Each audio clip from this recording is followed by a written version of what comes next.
Today I'll be reviewing the wonderfully named new Merkur 70s sundial original design Merkur watch Chinese vintage VCM handwind mechanical Great Wall.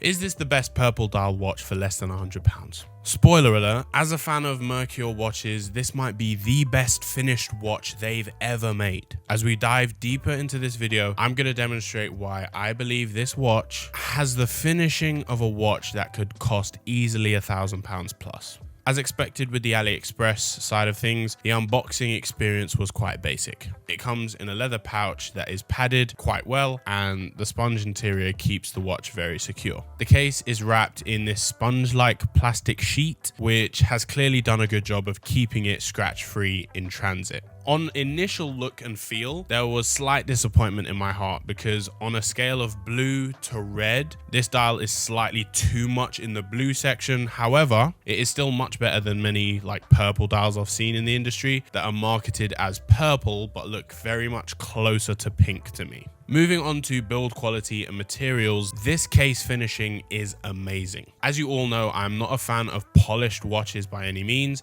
as I feel like they make watches look cheap. However, Merkur have not only gone a step above by brushing it, but they've done a part brushed finish, which shows a clear level of skill and attention to detail. As you can see here, the lugs are brushed on top, but the sides are polished and so is the bezel. This is a design choice that I can totally support, and overall I think the finishing of this watch is spectacular, especially for the price point. Even when it comes to the case back, which is something I don't really pay attention to for AliExpress watches, they have finally ditched the horrible Merkur branding in English and have gone for a bit of a cultured look with the Chinese characters at the back and the pinion around the edge of the case back being the Chinese writing in English. The one annoying part of this watch unboxing process was removing the plastic film on the crown. As you can see here, it's not an easy peel off process, but I'm sure eventually this blue stuff will go away. Not only is this my first purple dial, but this is my first watch with a fabric strap.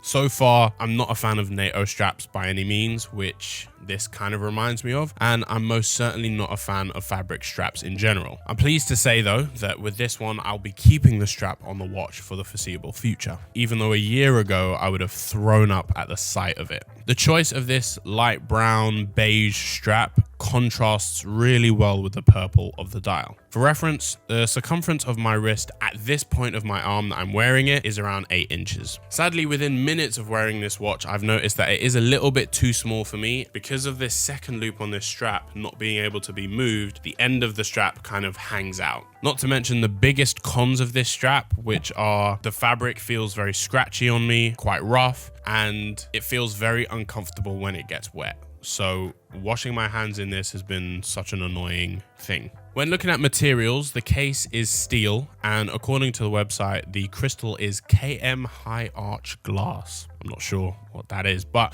I'm going to assume that the M in KM stands for mineral at this price point, and if it was sapphire, I wouldn't be surprised either. We have 50 meters of water resistance and quite a weak loom on the hands that takes forever to charge.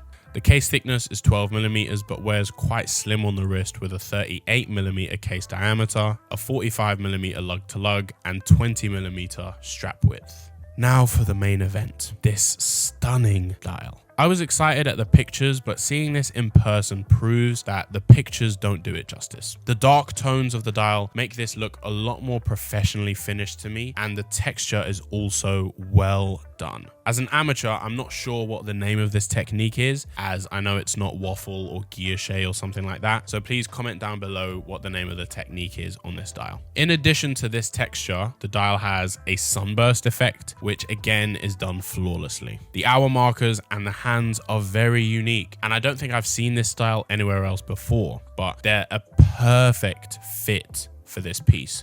Not to mention the red seconds hand, which stands out beautifully without making too much noise. The markings around the edge of the dial I am not quite sure of. On this dark purple dial, it kind of fades out nicely, but as you can see in the images here, I fear that with the lighter color dials, it will cause problems visually. In terms of the overall style, I think this watch is very versatile, especially with the strap it comes with, but I think this could easily be dressed up with a plain leather strap, for example, and then dressed down with a bracelet. I've seen it come with a bracelet on some listings. The movement seems to be pretty standard. Their website does not mention the name of a movement specifically, but specifies that it is an automatic movement. And I'll assume it's something in the same caliber as an NH35, for example.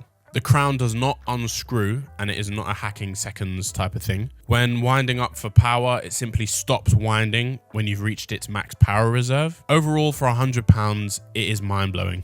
Obviously, not for creative complications or fascinating brand history, but I would say when it comes to finishing, this is the best Merkur watch I've seen so far. I hate to say it's good for the price point because I feel like it boxes this watch in with watches of the likes of Citizen, for example, which don't do great finishes in my opinion, when I think this watch is actually on the level of quality as Hamilton, Tissot, and even, dare I say it, Seiko. And I'm not just saying that to be hyperbolic. There's probably a Seiko NH35 rattling in there, and then there's the level of finishing with the brushing, the texture on the dial, and so on. As you can see from these macro shots, there are no imperfections with this, so there's kind of nothing you can say that is against what I just said. That was like the nerdiest thing I've ever said. The fact is that for this level of finishing, the average brand would charge you at least like £400 based on what I've seen, when there are listings on AliExpress for this watch as low as £74.18. So to conclude, this watch is versatile, majestic, and worthy 8 out of 10. Please subscribe and hit the notification bell to see more affordable watch reviews like this, and I hope you have a good day.